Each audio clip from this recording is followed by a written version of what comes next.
చిరంజీవి గురించి వీడియో పెట్టినామన్నా వాడు bad comment పెట్టిండు. అరే మీరు ఎంతగా రెచ్చిపోతా ఎంతగా మాట్లాడుతున్నారు, నిజాలు మాట్లాడేవాడిని ఉండి బయటకు వచ్చి మాట్లాడట్లేదు అంటే మీకు ఒక్కళ్ళగా రైట్స్ ఉన్నాయి అనుకుంటున్నారా? అంటే మీరైతే ఎవడి హీరోని పడితే వాడిని తిట్టొచ్చు, ఎవరు సీఎం ఉంటే ఆ సీఎం పోస్టును కూడా లెక్క చేయకుండా తిట్టొచ్చు, మంత్రులను కూడా లెక్క చేయకుండా తిట్టొచ్చు.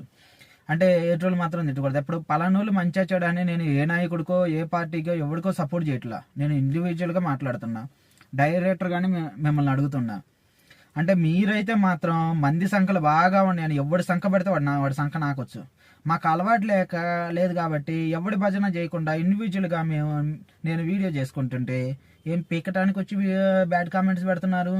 మీకు చిరంజీవి అంత మంచి చేసిన అనిపిస్తే చిరంజీవి భజన చేసుకోండి, పవన్ కళ్యాణ్ భజన చేసుకోండి. నేను ఏ రోజు అన్న వీడియోలో ఎందుకు జనాలు వీళ్ళకి భజన చేస్తున్నారని నేను అడుగుతున్నాను, అడగట్లేదు కదా. మీకు నచ్చితే మీరు భజన చేసుకోండి, నాకు నచ్చలేదు నేను విమర్శిస్తున్నా, అది వాళ్ళని విమర్శించ